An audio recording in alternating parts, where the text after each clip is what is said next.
অনেক ভারাক্রান্ত হৃদয় নিয়ে আজকে এই সভায় এসেছি। আমার ডিপার্টমেন্টের সমস্ত সিনিয়র টিচার্সদের তরফ থেকে তোমাদের এই আন্দোলনকে কুর্নিশ জানানোর জন্য আমরা আজকে এখানে এসেছি।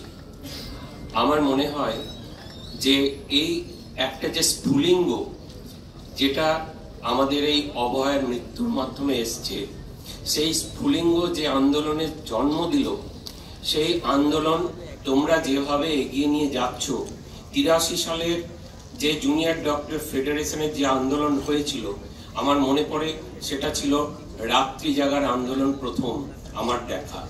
তারপরে এই যে এতগুলো আন্দোলন এত বছর ধরে দেখেছি, সেখানে কিন্তু অনেক হিংসা দেখেছি। আজকে তোমাদের আন্দোলন এভাবে পিসফুল একটা আন্দোলন আমি কিন্তু দেখিনি। তাই জন্য তোমাদের সকলকে আমি কুর্নিশ জানাই। এটা আমাদের আন্দোলন, কিন্তু তোমরা আছো সামনে, তোমরা জুনিয়র, কিন্তু তোমরাই আজকে সিনিয়রের মতো। তোমরা যে এত ম্যাচিওর কবে হলে, কিভাবে হলে, সেটা আমার বড় জানতে ইচ্ছে করে। আমার মনে হয় যে এভাবে যদি তোমরা দৃঢ় প্রতিজ্ঞ হয়ে এগিয়ে চলো, সঙ্গে যদি আমরা থাকবো না কেন, আমরা তো রয়েইছি। কারণ আমরা এই যে হসপিটালে আউটডোর এবং ইনডোর এবং যে ইমার্জেন্সি সার্ভিসগুলো সিনিয়ররা দিয়ে যাচ্ছি, আমাদের কষ্ট হচ্ছে জানি, কিন্তু তবুও আমরা দিচ্ছি বলেই হয়তো মিডিয়া এখনো বলতে পারছে না ওখানে এই চিকিৎসা না পেয়ে এ মারা গেল, ও মারা গেল। আর এই আন্দোলনের জন্য এত কিছু হচ্ছে, কিন্তু মিডিয়ার কাছে কেউ এখনো শোনোনি, যেটা আমরা আগের ডক্টরসদের আন্দোলনের সময় আমরা অনেক এগুলো ব্যথা পেয়েছি, যে আমাদের আন্দোলনকে এভাবে অন্য পথে চালিত করে দেওয়া।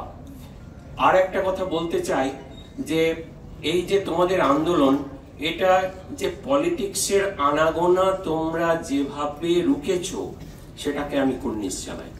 আমার মনে হয় এটা অ্যাপলিটিক্যাল আছে বলেই তোমরা এই জনসাধারণের একটা বিরাট সাপোর্ট পাচ্ছ।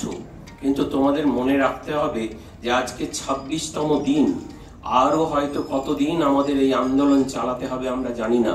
কিন্তু আমার একটা নিবেদন, যেমন MSVP স্যার বললেন যে আমাদের যদি আন্দোলন দীর্ঘস্থায়ী হয়, সেক্ষেত্রে আমাদের যে ইমার্জেন্সি সার্ভিস, সেই ইমার্জেন্সি সার্ভিসে তোমাদের কিছুটা হেল্প যদি আমরা সিনিয়ররা পাই, সেটা পালা করে, সেটা আন্দোলনকে ক্ষতি না করে, আন্দোলন সমানে চলুক, কিন্তু একটু যদি হেল্পিং হ্যান্ড পাই, তাহলে বোধহয় আমাদের আন্দোলন আরো দীর্ঘদিন চললেও আমাদের কোনো অসুবিধা হবে না।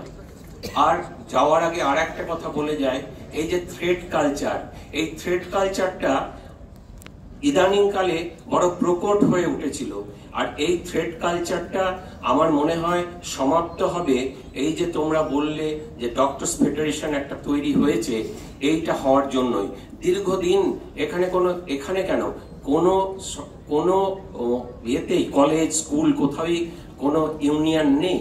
কার কাছে লোকে যাবে, কে কি বলবে?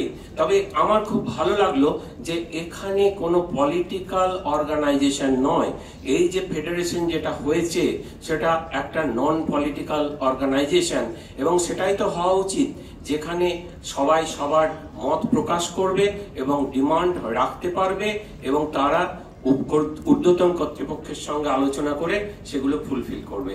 সুতরাং থ্রেট কালচার বন্ধ করার এটাই আদর্শ পথ বলে আমি মনে করি। এগিয়ে চলো তোমরা, সঙ্গে আছি আমরা।